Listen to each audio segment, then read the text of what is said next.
So I was a manager of a hotel when what I'm about to tell you occurred.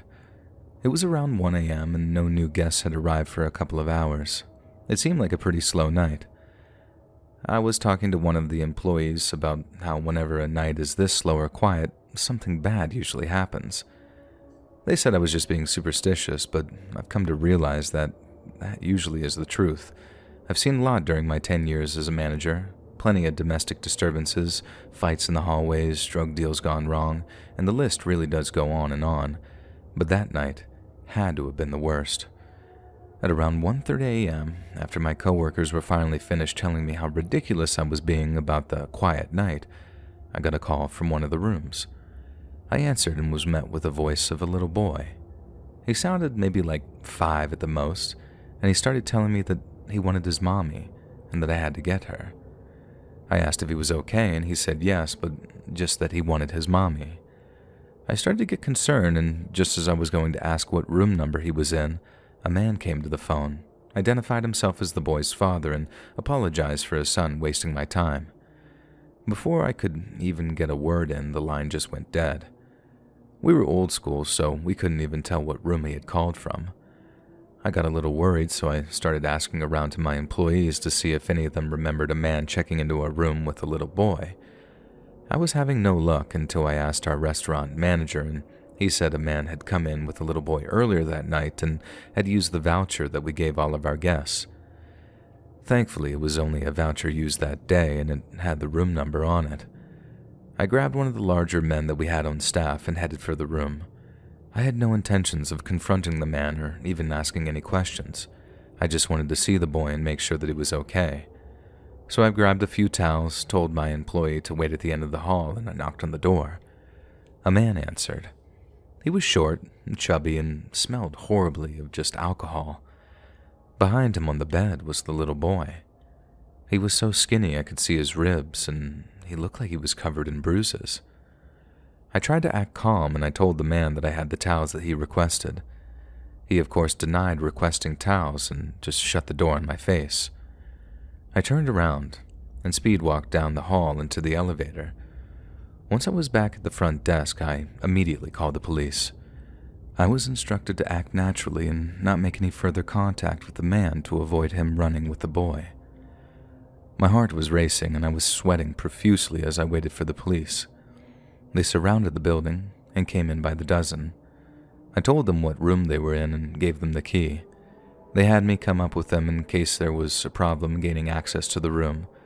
I really didn't want to go up there, but if there was any chance that they could help that boy, I was going to take it. The elevator ride seemed to last forever as I thought out every possible scenario for what was about to go down. The elevator stopped and I and about 8 officers stepped off and into the hallway. We walked down towards the door, but they had me wait closer to the end of the hall.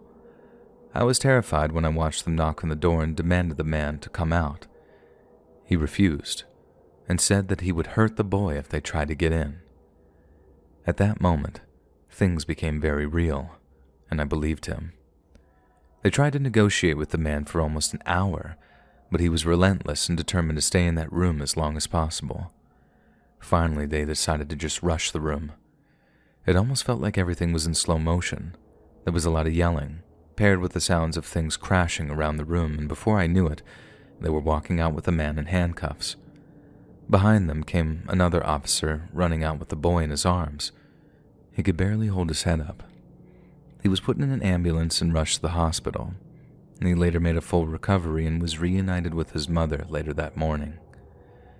That floor of the hotel had been closed off while they investigated, and I learned later on that the man who was with the boy really was his father.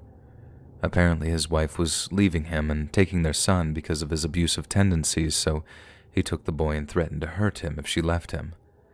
They had been on the run for over a month. It also, unfortunately, turned out the man wasn't opposed to abusing his son, and the bruises were caused by him smacking and beating the little boy for what he called acting up. I cried for days for that kid. I wanted so badly to take away his pain and make him forget what his own father had put him through. But I know that is trauma that he'll have to live with forever. I'm just glad that he got help and that his mom doesn't have to spend any more nights without her son.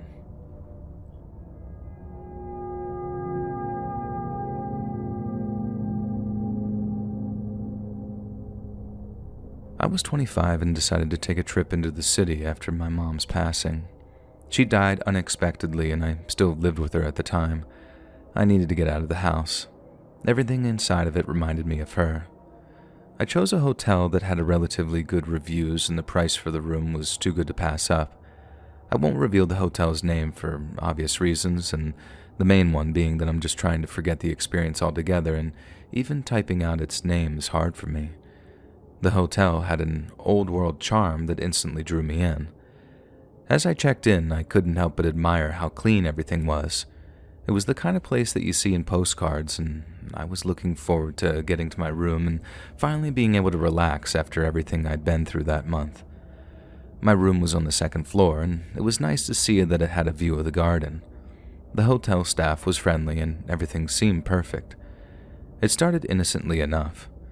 On the first night, I went down to the hotel's restaurant for dinner. As I sat alone at the corner table, I noticed a man at the bar. He was tall, with messy hair and a pretty scruffy beard. He seemed to be in his 40s and was wearing a faded leather jacket and jeans. I don't know why I remember what he was wearing, but I do. I caught his eye for a moment and he gave me a nod. I'm a pretty awkward person, so I just looked away and pretended like he didn't just catch me staring. The night went on, and I tried not to think about it too much. After dinner, I returned to my room and settled in for the night. I watched some TV, read a book, and eventually fell asleep. But when I woke up the next morning, things just felt a little off. As I stepped out of my room and made my way down the hall towards the elevator, I noticed the same man from the night before. He was leaning against the wall just a few feet from my room, and his eyes were locked onto me. It sent a shiver down my spine, and it was not the good kind. I tried to shake off the uneasy feeling that I was getting, thinking that it might just be a coincidence, but that voice in my head was telling me something was wrong. I should have listened to it. I decided to try and go about my day without being too paranoid, but being a woman all by myself, a small bit of paranoia is required. I wanted to see the sights and explore the city, but no matter where I went, I had this eerie feeling that someone was following me, and I couldn't escape the feeling of just being watched. That night, I got back to the hotel and decided to have dinner in that restaurant again. I really didn't want to run into that dude again, but the convenience of eating and being able to go straight up to your room was just too tempting to pass up. I also hoped that being around people would ease my nerves.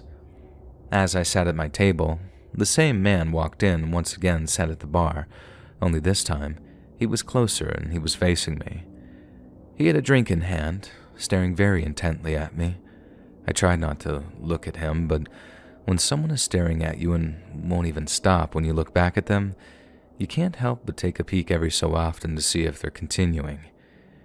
After a short while, his face changed into sort of a smile and I was just thoroughly creeped out. I got up to leave and noticed that he got up at the same time. He began walking out after me and was eerily close behind me as he did so. I swear I could feel him breathing on the back of my neck as we walked. I tried asking him nicely to just stay further back, but he started to laugh. He followed me all the way up to my floor and stopped a few doors down from my room. I entered my room quickly, glancing back at him, and noticed that he was doing the same thing as before, just standing there in the hall, clearly waiting for me or waiting to do something to me, all without saying a word. I knew I probably shouldn't ignore it anymore. I was scared and confused, so I decided to approach the hotel staff about the situation first, before I went so far as to just call the police. The man hadn't actually done anything to physically harm me, so I doubt that there was anything that they would have been able to do anyways. I explained my discomfort and the fact that I had seen the man loitering near my room multiple times, and they were actually understanding and assured me that they would keep an eye on things. For the next couple of days, I stayed close to the hotel and inside my room for the most part. I even considered cutting my trip short, but I didn't want to let fear dictate my choices. This was supposed to be my time to heal, and I didn't want to let some freak of a man ruin it. As a person traveling alone as I was determined to just reclaim my sense of security. Unfortunately, every day I was there, I saw that guy. Sometimes he would be in the lobby, other times in the hallway or near my room, and occasionally he would be at the restaurant. He even managed to come into the gym the few times that I randomly decided to work out. It was as if he was playing a twisted game of cat and mouse with me. I became increasingly paranoid, constantly looking over my shoulder, wondering when and where he'd appear next. One night, after I'd been there for about a week, I returned to my room after dinner and I was shocked to find a note had been slipped under my door. The handwriting almost looked like it was hurried and barely legible, and all it said was, "Watching you." My heart raced as I read the note over and over again. I had to know that it was from him. I immediately called the front desk and reported the note. The staff told me that they were taking the situation very seriously and advised me to just lock my door, stay in the room, and wait for them to check the security tapes. They assured me that they'd find the man and get the police involved if necessary. I sat in my room, waiting anxiously for someone to tell me that the man was being kicked out or even that he was being arrested and that I'd be okay. Minutes turned into hours and the sense of dread only intensified. What if the staff couldn't find the guy? What if he was waiting for me somewhere in the hotel? What if he was in my room and I just didn't know? It almost felt like I was being hunted. Finally, a knock at my door broke the silence. It was the hotel manager, along with a security guard. They informed me that they had found the man, who was in the process of being escorted off the premises. They assured me that he wouldn't be allowed back in the hotel and that they were involving the police to be sure all necessary steps were being taken to resolve the issue, and I was relieved but still shaken. I thanked the hotel staff for their quick response and for believing me when I told them something was wrong. I was later contacted by a detective who informed me that the man was arrested after they found multiple pictures of me in his coat pocket. As it turned out, the man had been stalking me for almost a year without me ever knowing. His apartment was filled with pictures of me in the town that I lived in doing everyday things. There were even pictures of me at my mom's funeral, pictures of me in my house taken through my windows. I have no idea how I never noticed that someone was constantly following me, but I guess realizing when I did, before he tried anything physical, was better than realizing too late. He was charged with aggravated stalking, and looking back, this experience taught me the importance of trusting my instincts and taking action when I feel unsafe.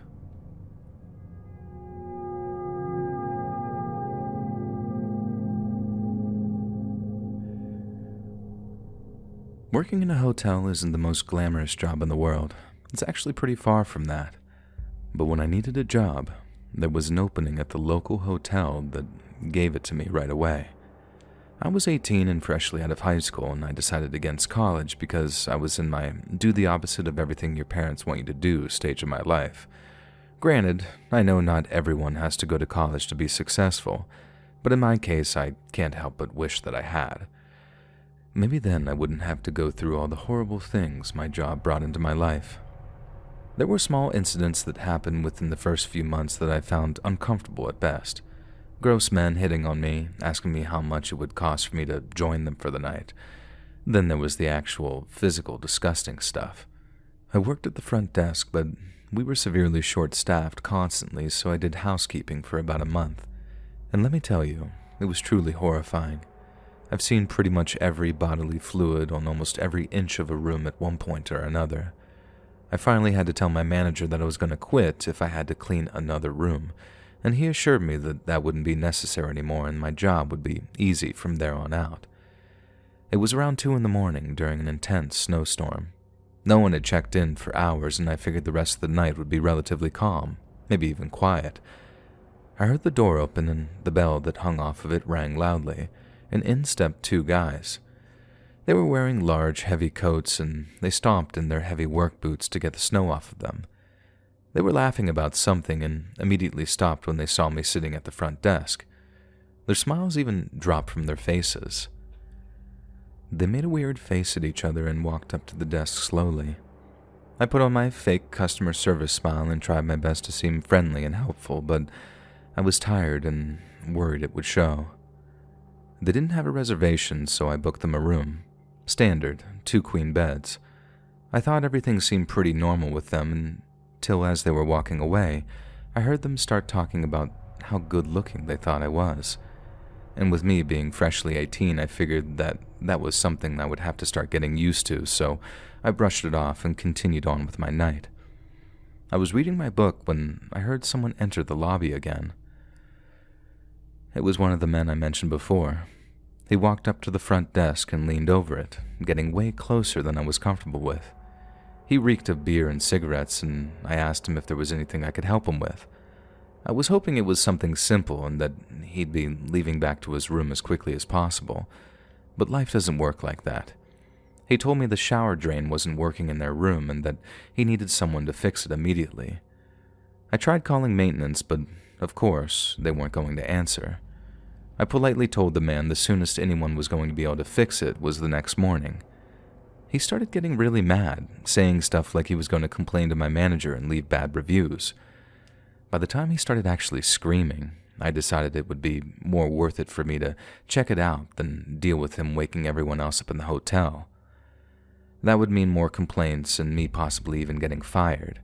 Granted, it wasn't the smartest idea for me to enter a room alone with two men, but I wasn't thinking straight. I was exhausted and just wanted his rant to end, something that I would end up regretting for the rest of my life. He led me over to his room and I asked him and his friend to wait outside while I checked the shower drain. They obliged and everything seemed normal at first. I was leaning over the bathtub and turned on the faucet. The water ran down perfectly fine. I yelled out that it was working normally, and just as I started to stand up, I heard the door slam behind me. I turned around quickly and screamed when I was met with the larger of the two men standing in the bathroom with me. He grabbed me by my shoulders and slammed me against the wall. "Be quiet, or I'll make this a lot worse than it has to be." He almost started to laugh when he said that. I started to scream as loud as I could, hoping one of the other guests would hear me. He released one of his hands to cover my mouth. With one of my arms free, I did something I'm sure that he didn't expect me to do in that moment. I upholstered my concealed handgun. I held it not far from his side and pulled the trigger. I knew I had no time to hesitate. My ears started to ring like crazy. He released me and fell to the ground. My adrenaline was pumping, and I barely noticed the door open and the other man came in.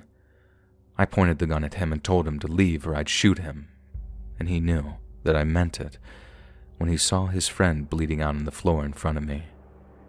He didn't even say a word before running out of that hotel room faster than I ever would have thought that he could run. I stepped over the man's body on the floor. I had no idea if he was alive or dead, but I just had to get out of that room. I stepped out into the hallway, leaving bloody footprints behind me, realizing that I must have stepped in some of his blood as I went over him. Multiple guests were standing out in the hallway demanding to know why they had just heard what sounded like a gunshot. A woman in the room next door must have seen the look on my face because she immediately came over to make sure I was okay. The police were there not long after, and the room was cordoned off. The man was taken to the hospital, and surprisingly wasn't dead and didn't end up dying.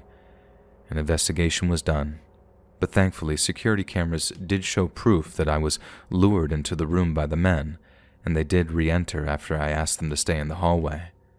The audio was very clear, and I was never charged with anything regarding the shooting. The other man was found only a couple of miles away. His truck had gotten stuck in a snowbank. They were both charged with kidnapping. The man who cornered me in the bathroom was also charged with assault, and both were sentenced to 3 years in prison, as well as given no contact orders upon their release. I quit my job not long after and decided to enroll in college. I'm currently studying English, and I hope to get into writing one day, and that's why I sent this in, and it's truly felt cathartic. If there's one thing I can advise anyone to do in this scary world that we live in, it's this: learn how to protect yourself. It could save your life one day.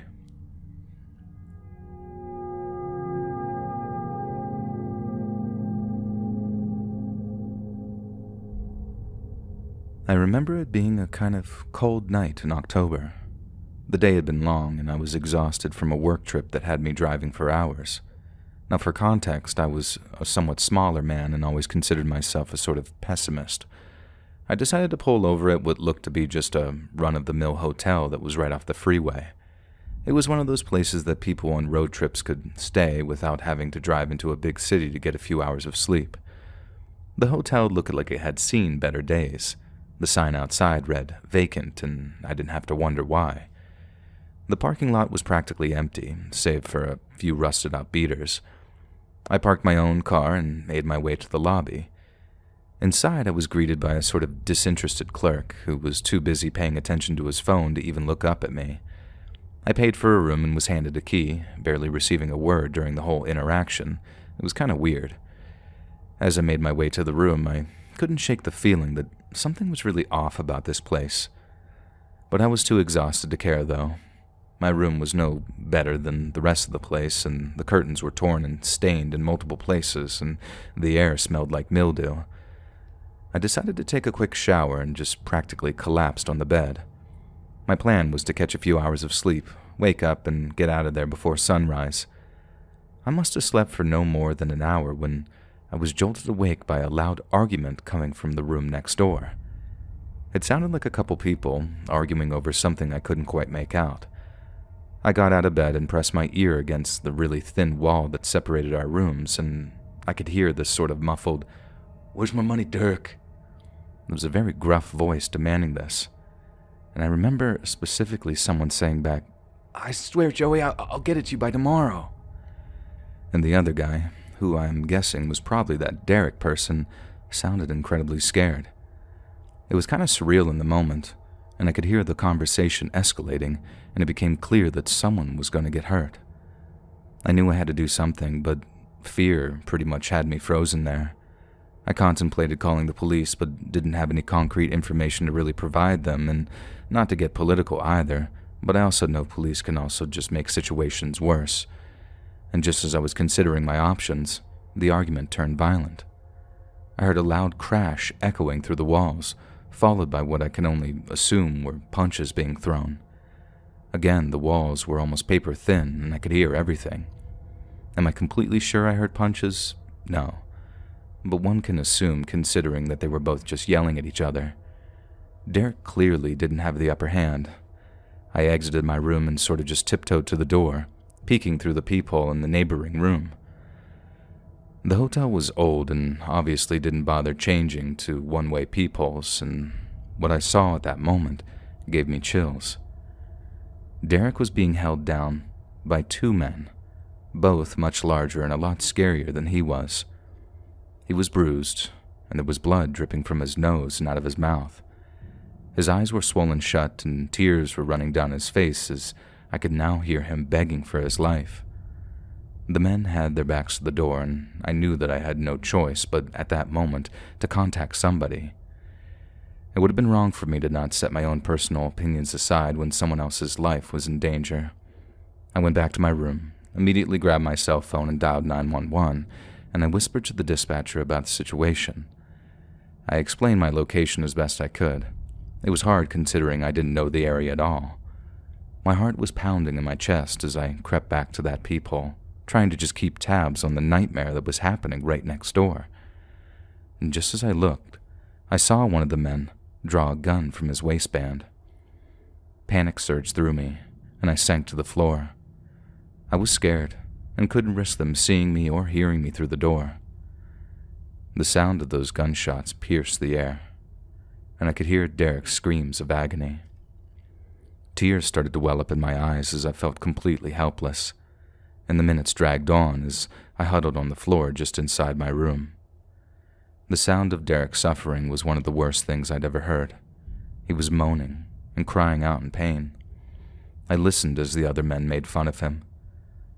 They found him weak for showing that he was in that type of pain, and I found that incredibly disgusting considering that they just shot him multiple times. And I heard more shuffling in the room next door and was relieved to hear what sounded like the men leaving. After what felt like a small eternity, I actually heard the sirens approaching the hotel. Relief washed over me as I looked through my own peephole and saw the police arrive, followed by paramedics. The officers pounded on the door of the room next to me, demanding that whoever was inside surrender. I guess they hadn't realized the men had already left. The only response they got was Derek now pleading for them to help him. I heard them break down the door and call for paramedics. I was full of fear and anxiety as I waited for the officers to clear the scene and hopefully get this guy the help that he needed. Finally, an officer knocked on my door, identifying himself. I opened the door and was eager to tell them everything that I had heard and seen. They told me that they'd have to take me down to the station to make a formal statement, and I found that odd, but I did what I had to do. I packed up my stuff from my room and headed down to the police station. And as I sat there in that police station that night, providing my statement to a detective for what seemed like the 100th time, I couldn't help but think about whether or not that Derek guy was okay. I'd never met him, or even interacted with him once, but somehow I just felt a connection with him in those split moments. And in my eyes, no one deserves to die in such a violent way just because they probably owed someone money. I wish that there was more I could have done, but being how small I am, not trained in really anything, if I would have intervened, I probably would have been severely injured, probably even killed. And no matter how many people like to say that they would, I just couldn't risk my own life for someone I didn't even know. I was informed later that night that that guy Derek had passed away not long after arriving at the hospital. His gunshot wounds were pretty severe, and there was nothing they could do. The detective assured me that I had done the right thing by calling the police and that my testimony would be important in bringing the men responsible to justice if and when they were found. Unfortunately, as I'm writing this, it's been almost 9 years and there's been no news on this case. I'm sad Derek's family hasn't received justice for his murder. The events of that night have left me completely traumatized, but I have to remember how lucky I am to still have my own life. That's something that guy will never have, and the only thing separating the two of us that night was a wall. Different life decisions lead us to the same place at the same time, but still somehow worlds away from one another.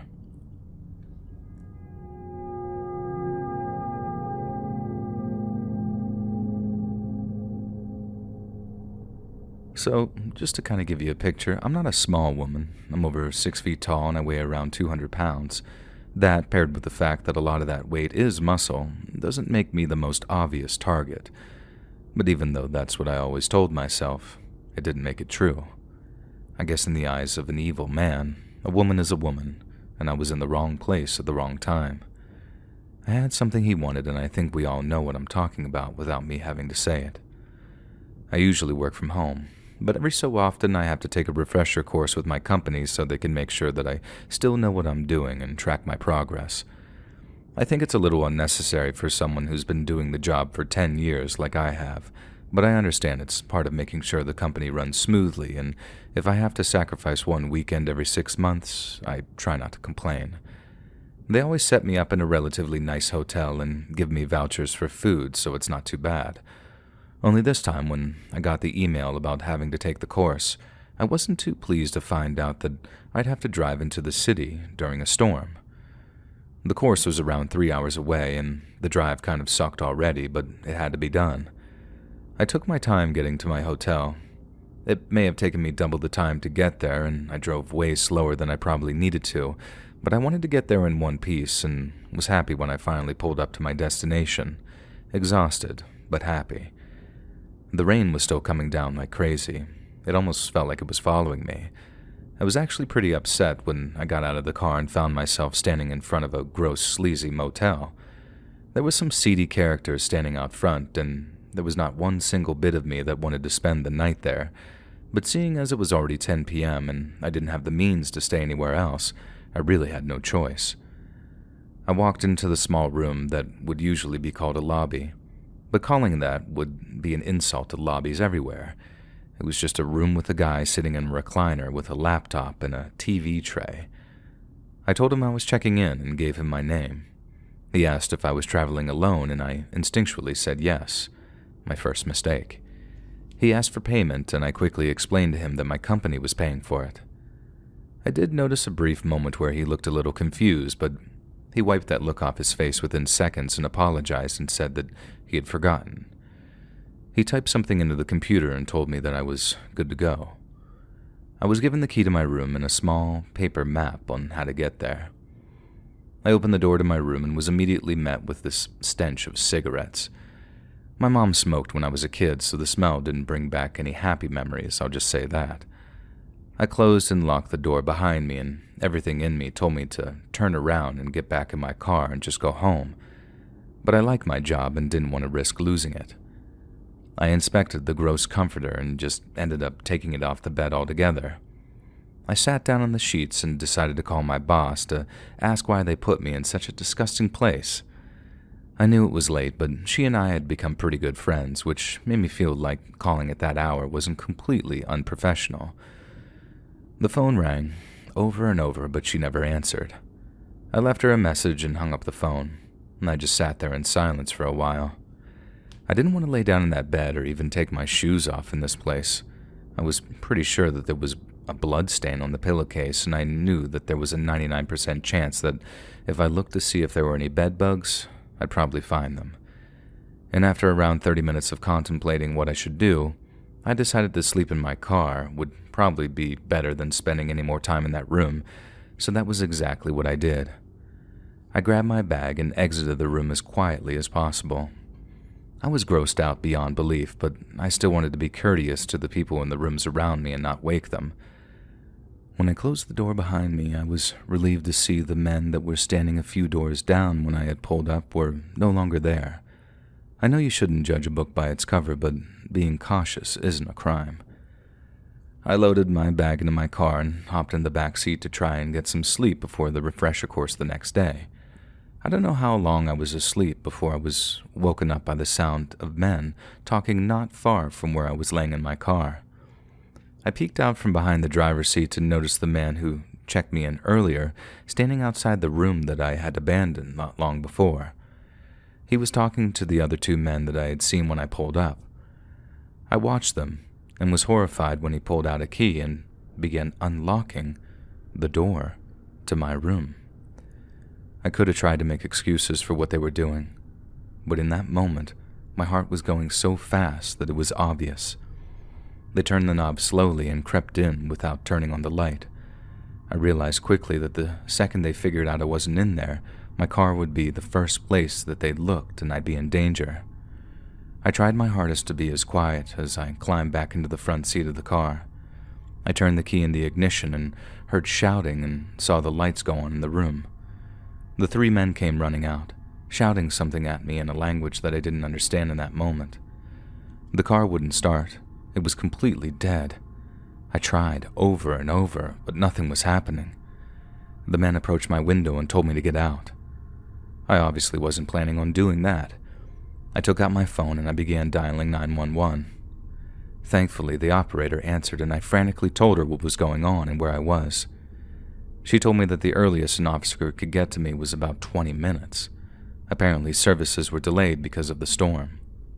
She told me that she'd stay on the line with me, and I appreciated her for doing that. I just want to say that. I look back on the situation and honestly believe that she's the reason that I made it through this whole ordeal alive, and I'm not more traumatized than I already was. And these men, they were relentless. They tried everything to get access to the car. They tried breaking the windows and even got a crowbar to try and pry the door open. After 10 minutes of failing to get into the car, one of the men got frustrated and jumped on the hood and started to smash the windshield in with his foot. I guess that's the moment that my fight or flight kicked in, and my reaction wasn't flight. The operator reassured me that I could do what I needed to do since my life was in danger. I remember even telling her that I might kill these men, and I meant that in that moment. And at that moment, I was fully prepared to end a life. I opened the door. I stepped out. I don't think they were expecting that, but they leapt at me immediately nonetheless. Thankfully, all three of the men probably were weighing 100 pounds soaking wet. They were incredibly skinny. And I like to assume that they had the mentality that because they were men, they could just overpower me. But they were wrong. The first man who came at me, I threw him to the ground. His head smacked against the pavement, and it did enough damage to ensure that I don't think he was trying to get back up. The second man tried taking me to the ground, but he was also unsuccessful. I grabbed him by his hair, pulled him off of me as best I could. His other friend had a knife, and I felt it cut into my back.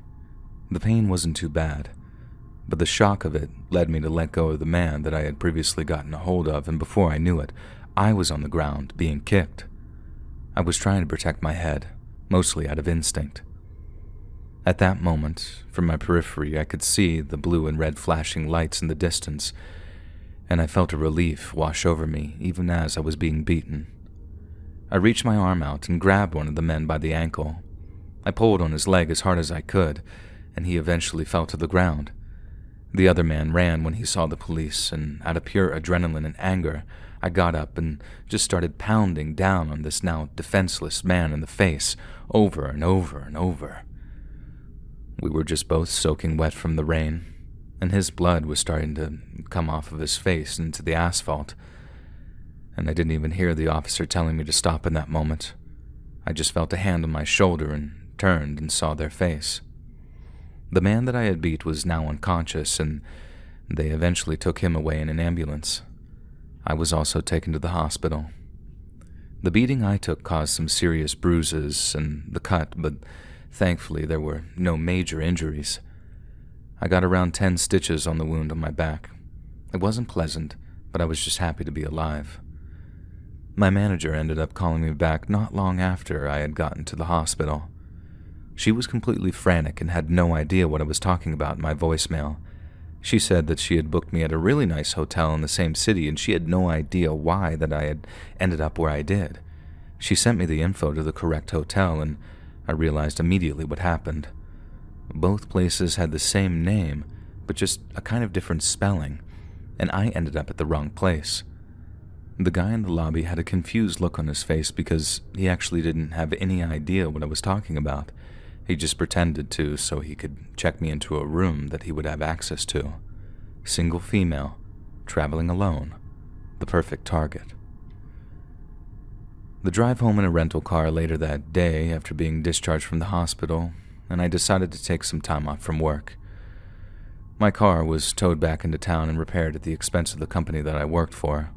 I guess there was some serious damage done to the engine, presumably done to get me from getting away. The company I worked for was actually very supportive after everything that had happened. I was also pleased to find out that they caught the other attacker who had run away that night. Apparently, he was hiding out at his mother's house. I was asked to come in to ID him, which wasn't the easiest thing I've ever had to do, but I did it. Anything to make sure that those men couldn't hurt me again.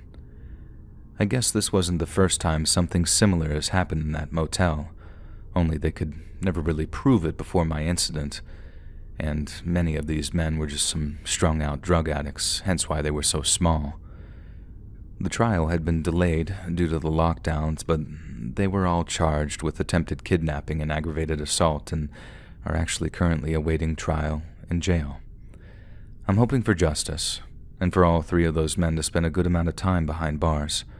I also know I'm just one of the lucky ones. I don't know what I would have done or what would have happened if I was a smaller woman or if no one had ever come to help me. Would I even be here today? Would I even be able to tell this story? I don't know, but I'm grateful I am, and I'm grateful I survived.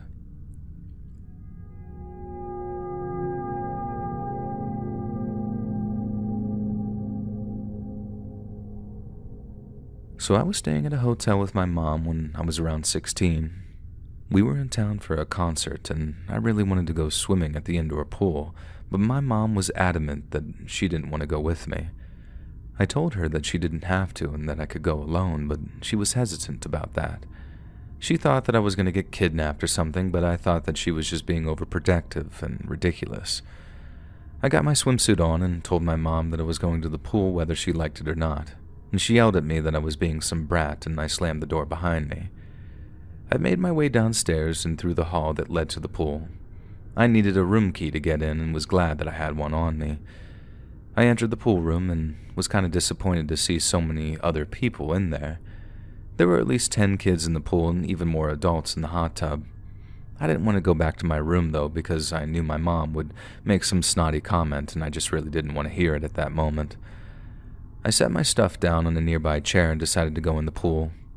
I went in the deep end to keep away from the smaller children, and it was nice. It was a heated pool, so I wasn't freezing like I usually would be in other places, and I was hanging out in the pool for around 10 minutes when I noticed a man walk in alone.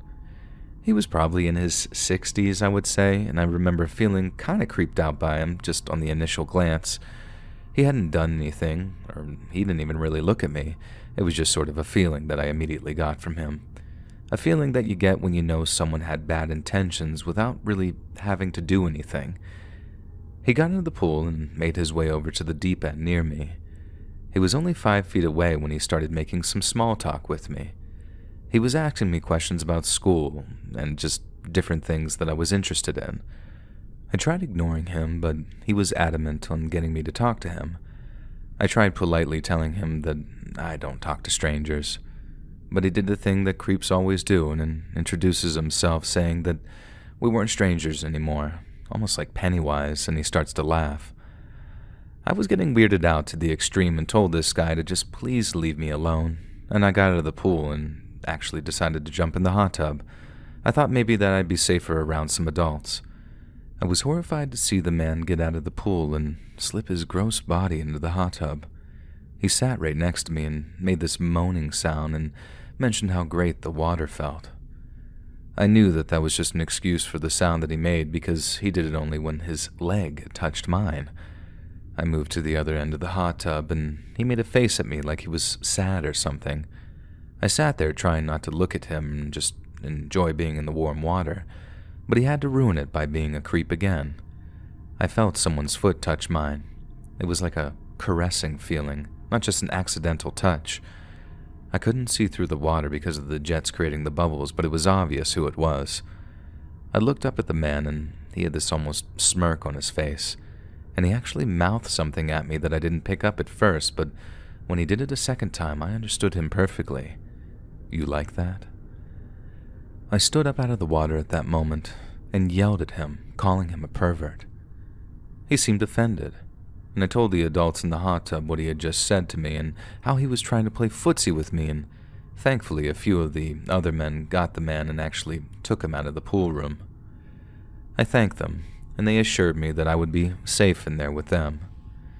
Their wives comforted me and asked if I wanted them to walk me back to my room, but I was still being stubborn and didn't want to prove my mother right, so I just stayed. I was there for another hour before they had to leave. There were a couple of other families in there with me still, so I still felt safe. I had my eyes closed as I leaned back against the wall of the hot tub when I felt the water shift in a way that meant someone else had just gotten in. I opened my eyes and felt like my heart was falling out of my chest when I saw that man from earlier. He sat down across from me and gave me that same awful, creepy smirk like before, only this time he whispered a warning to me. He told me my room number and said if I screamed or made any sound that he would go to my room and do something terrible to my mom. I was scared. I wanted to scream and cry, but I was also just 16 and didn't realize that I had more control over this situation than I thought. I sat there in silence and watched in horror as he came and sat next to me. He was so close that I felt his leg press firmly against my own. He set his hand on my thigh and tears started coming down my face. And that's when it finally hit me. I didn't have to put up with that. I didn't have to sit there and let this man do this to me. I stood up as fast as I could and jumped out of that hot tub like my life depended on it, which technically I guess it did. He was still seated when I pulled my leg back and kicked him in the back of the head as hard as I could. The other families began yelling. One of the women there came rushing over and asked what just happened. When I explained everything, she started yelling at the now almost concussed man. He was grabbing the back of his head and was clearly furious. He started to lunge at us, and I was thankful when the woman who came over leaned down and grabbed at his hair and started to pull. Another woman, who seemingly came out of nowhere, kicked him directly in the face, and this time, and I kid you not, knocked this dude out. It turns out she had been overhearing everything. They were about to get in the hot tub and do God knows what to him when I just decided to run. I ran down the hall and up the stairs. I banged on our hotel room door and my mom answered. I was sobbing. and she pulled me inside and was frantically asking me what happened. I was barely able to tell her while choking back tears, but when I did, she was furious. She told me to stay in the room and that she'd be back. Next thing I knew, she came back with blood on her clothes as she told me the man wouldn't be messing with any girls again. I asked her what happened, but she wouldn't tell me. And the police came knocking on our door later that night, and they questioned both of us. My mother had already changed her clothes, and they never asked her about her involvement. The man was found floating unconscious, surrounded by his own blood in the hot tub. Unfortunately, he survived. He was arrested and taken to the hospital, and we didn't get any updates on his condition, and we were just glad about it because we didn't really want to know and frankly didn't care. He was charged with assault of a minor. This also wasn't his first offense given the state that we were in, so I know his sentence was much longer. We were happy to get the justice, not just for me, but also the other girls that he probably hurt in the past, and possibly the countless others that hadn't come forward. I had to go to therapy for this. My mom has lived with extreme guilt for letting me go to that pool that day alone. I've tried telling her that it isn't her fault, but there's nothing I'll ever be able to say to make her feel better about it. I'm sad that there are people in the world that are like that, and even sadder that most of them never get caught.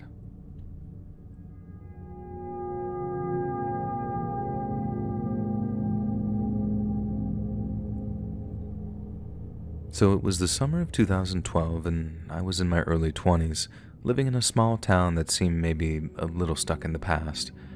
My group of friends and I were always trying to find new and exciting ways to spend our time, and unfortunately, curiosity got the better of us.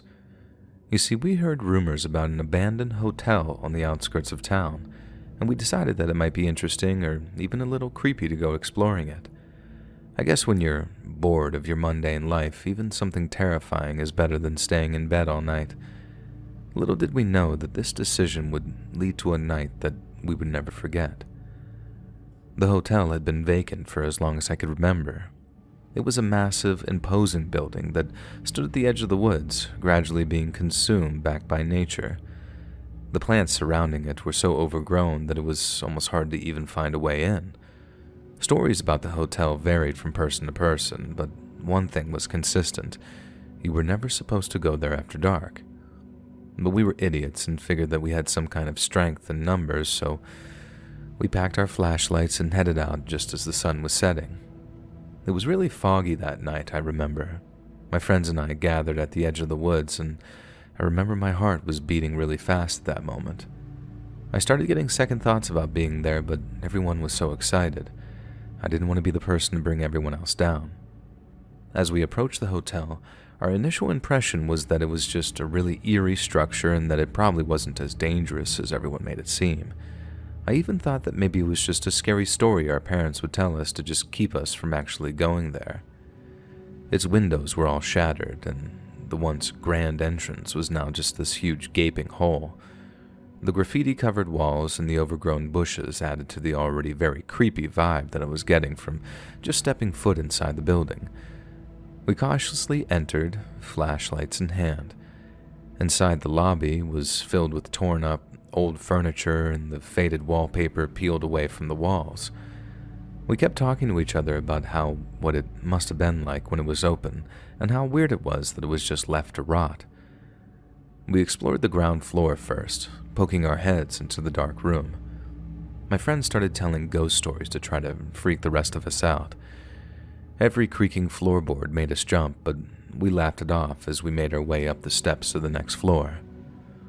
Once we were on the second floor, we stumbled on some stuff that made it obvious that we weren't the only ones who had ventured into that place. Sleeping bags, empty food cans, and scattered belongings made it clear there were probably people squatting there. It was disconcerting, but not entirely unexpected. After all, an abandoned building in the middle of nowhere, where you wouldn't have to worry about police, would be the perfect place to stay if you were homeless. We decided to push forward, moving to the third floor and then to the fourth. We heard the fourth floor was the spookiest, so we wasted no time getting up there. The higher we ascended, the more damage we noticed. The floorboards were falling apart and the building just seemed more sketchy up there. We were making our way through the different rooms, trying to be careful not to fall through the floor, when I started to feel as if though someone was watching us. I dismissed the feeling, though. I thought it was probably just my mind playing tricks on me. I'm sure anyone exploring a creepy abandoned location probably would feel the same way. As we reached the top floor, we discovered an open door that led to a rooftop patio. It was a spectacular view, but something was off. We all got very quiet, and then, as clear as day, we heard a muffled conversation coming from a nearby room. Our hearts were racing, and we cautiously approached the room. I started to beg my friends to just come with me and we could all leave, but they were determined to find out if there were other people there. The door was slightly ajar and we peeked inside. There were 3 men, sitting around a small table that was also practically falling apart. It was also fairly obvious that they were getting ready to do something. Substances, I think. I'm not sure exactly what it was. They were startled to see us, and for a moment, we all froze. My friend, Alex, stepped forward and tried to strike up a conversation, explaining that we had only come to explore the building. He was just met with silence, and I could feel the tension in the room grow thicker. One of the men finally spoke up, and in this gross voice filled with some hostility said, "You shouldn't have come here." And his words sent a shiver down my spine. I realized that we had unintentionally found ourselves in a dangerous situation far beyond what I'm sure any of us could handle. This was technically their home, and to them we were the trespassers. Another one of the men was also visibly agitated. The man pulled out a knife, starting to come towards Alex with it. He managed to back away fast enough to avoid getting stabbed, but the other 2 men got up quickly to back up their friend. Alex yelled at us to run, and we all started sprinting down the steps. The wood crumbled as each of us ran one after another. Alex was in the back, and the 3 men weren't far behind. Just as we were nearing the bottom floor, Alex tripped and fell down a flight of stairs. I watched in horror as he landed with a thud on the lobby floor. He seemed to be unconscious, and we were all screaming. His girlfriend, Beth, had rushed over to him. We stood between him and the 3 men, but my mind kept telling me that we were all going to die that night. I looked at the men and wondered what was going to happen next. "I hope your friend isn't dead. We weren't trying to hurt you, we just wanted to scare you a little bit. We do it with all these kids who come into our house here." He put his knife away that he had brandished earlier. "We just didn't want anyone coming back, that's all. Just get your friend, get out of here and get some help. We're really sorry. Just don't send anybody back here, all right?" I was looking into their eyes in the little bit of light that we had and realized just how scared they were too. I knew that they were telling the truth and really weren't there to hurt us. It was just one of those wrong place, wrong time moments. If anyone was at fault, it was us. We should have just stayed away from that place to begin with. The 3 men walked back up the stairs, and I looked back down at Alex, who now had his head in Beth's lap. She was begging for him to wake up, and none of us had phone service, and we quickly realized that we all have to carry him pretty much back to the car. Thankfully, it wasn't too far, just at the edge of the woods, but we're still around an hour away from the nearest hospital though, but we really had no other options. The car ride was hard. Alex didn't wake up during the whole ride to the hospital. When we finally made it inside, they immediately took him back. Apparently, he had a brain bleed. When he woke up about a week later, he realized that he really couldn't feel the lower portion of his body, and he had been permanently paralyzed from the waist down. Beth begged us to go to the police about what had happened. She was furious over the permanent challenges Alex would have to face for the rest of his life, and after talking to the rest of our friends, we decided to leave the decision up to him. And being the incredible, selfless guy he is, he decided against reporting them to the police. He said that the only thing it would do was ruin their lives, and that one altered life was enough. They never meant to hurt him, and he knew that. Alex was released from the hospital a few weeks later and struggled a lot with his disability for a long while. He and Beth decided to end their relationship not long after that. She never really understood why he refused to report the men to the police, and that decision was the reason, I guess, they broke up. We were all just happy that even out of the relationship she honored his decision and just kept quiet. It's been a little over 11 years, and not all of us are still close friends. Alex and I actually ended up falling in love and getting married. Beth is still friends with us, although not as close as we once were. Alex doesn't let his life be defined by his disability. That night changed our lives forever, but part of me, even if it seems wrong, is grateful it happened. If it hadn't, who knows if we'd be together.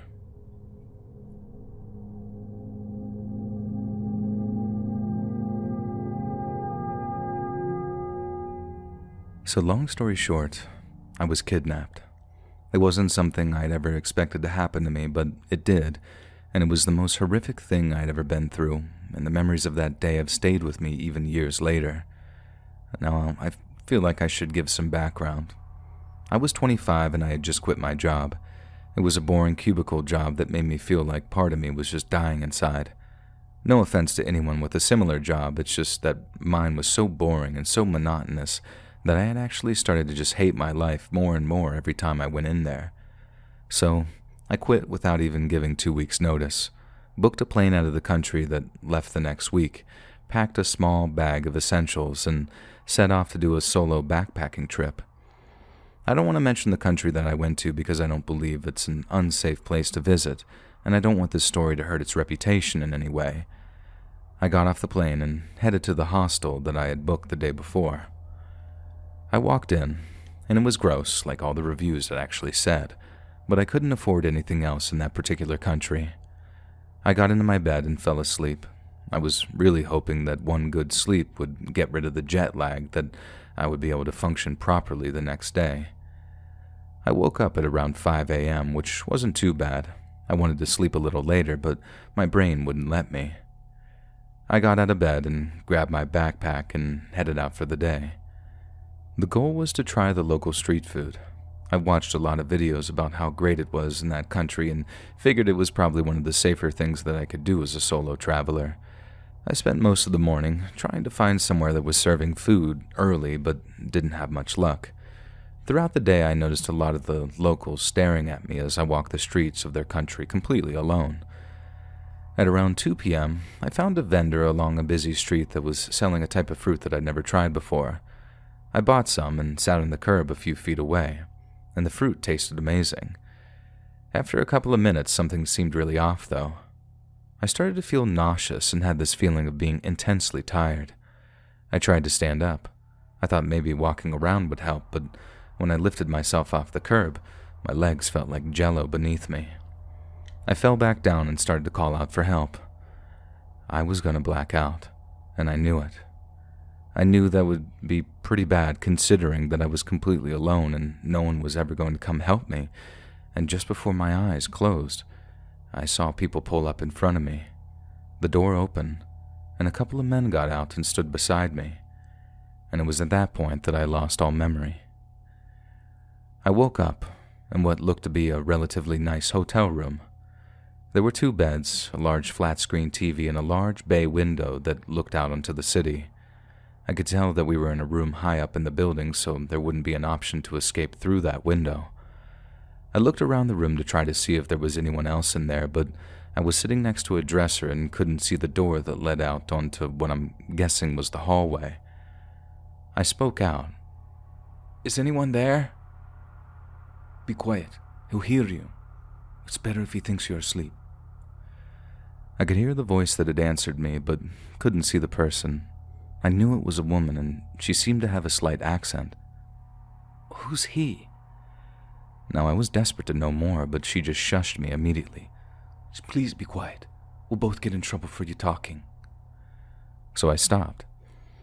I was confused and scared, but I knew well enough to listen to someone when they say that I'll get hurt for making noise. My hands were tied behind my back, and I shifted side to side while I tried to get free. I made a couple of thumping sounds, and I stopped the second I started to hear footsteps. They were coming from the bathroom. Just before the door opened, the girl offered me one more warning. "Pretend you're still asleep. He only likes to play when you're awake. I closed my eyes and tried to calm my breath sounds, but what she had just said to me had made my heart beat faster than it ever had. Sitting there on that hotel floor, I wished so badly that I had never quit my job, that I had just stayed and worked in that depressing cubicle, because then at least I wouldn't be there, wondering what if I was about to be tortured or even die in the next few minutes. I heard the bathroom door open. The footsteps vibrated the floor, and I felt the person get closer to me with each step they took. I wanted to scream when I felt a hand being placed on my shoulder. They shook me hard. I kept my eyes closed and continued to pretend to be unconscious. They shook me harder and harder to the point where it began to hurt, but I was determined to live. Determined to never find out what the woman meant by play if I opened my eyes. Their hand left my shoulder when they realized that I wasn't going to wake up. I knew that whoever this was going to her next. He moved further away from me, and I listened as he began to shake her violently. She wasn't able to keep up the act, and she yelled out in pain, and I couldn't help but open one of my eyes to see what was going on.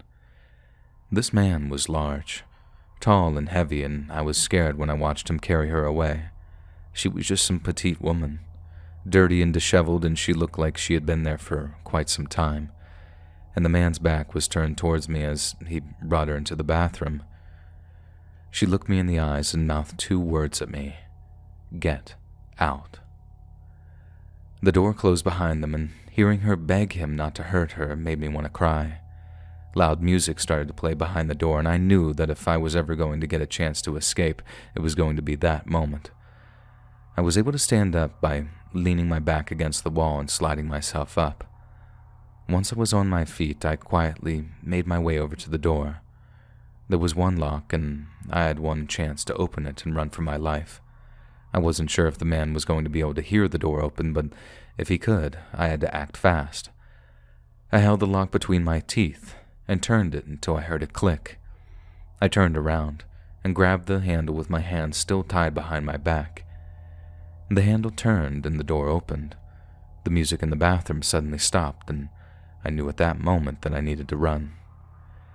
The bathroom door opened and the man began yelling. I sprinted down the hallway and managed to slip into an elevator. There were people inside looking at me with wide eyes. I was begging them to get help, to call police, but not a single one of them could understand what I was saying. The elevator stopped at the lobby and I just rushed to the front desk. Thankfully, there was someone there who understood what I was saying. They were able to cut me loose that were tied around my wrists and put me in one of the offices in the back, where I waited 20 minutes for local authorities to arrive. I was questioned by a few officers who had a hard time understanding me. I led them to the room that I was being kept in, and when they opened the door and searched the room, the man and that woman were gone. In that moment, I felt heartbroken, but not for me. I wanted so desperately to help her. She was so scared and looked so broken. I really thought that she'd still be in there and that maybe I could help her. They found my backpack in one of the drawers and basically told me that I could just leave. No investigation was going to be done, considering that, I guess, there was no evidence. The hotel had no security cameras and they couldn't just go off of my word. I headed straight from my hotel to the airport and got on the next flight that I could home. I didn't want to spend one more night in that country. I arrived home and decided to stay with my parents for quite some time. I gave up my apartment and spent well over a year too terrified to even leave the house. I couldn't even sleep because every time I closed my eyes, I thought of that woman. I tried going to the authorities in my country, but they also said that there was really nothing they could do, and I felt helpless. I wish I could say in the end that my life got better and that I learned something from this experience, but that would be a lie. I had crippling anxiety and can barely function outside of the house. I only started to grocery shop for myself again just this past year. I'm 28 now and I still live with my parents. I work from home doing a job that requires no human interaction. I should have kept that job, had a boring life. Anything would be better than the hell that I'm now living through. Hey friends, thanks for listening. click that notification bell to be alerted of all future narrations. I release new videos every Monday, Wednesday, and Friday at 7 p.m. EST, and there are super fun live streams every Sunday, Tuesday, and Thursday night. If you got a story, be sure to submit them to my subreddit r/Let'sReadOfficial, and maybe even hear your story featured on the next video. And if you want to support me even more, grab early access to all future narrations and bonus content over on Patreon, or click that big join button to hear about the extra perks offered for the channel. And check out the Let's Read podcast, where you can hear all of these stories in big compilations and save huge on data, located anywhere you listen to podcasts. All links in the description below. Thanks so much, friends. And remember, avoid Jane Wick.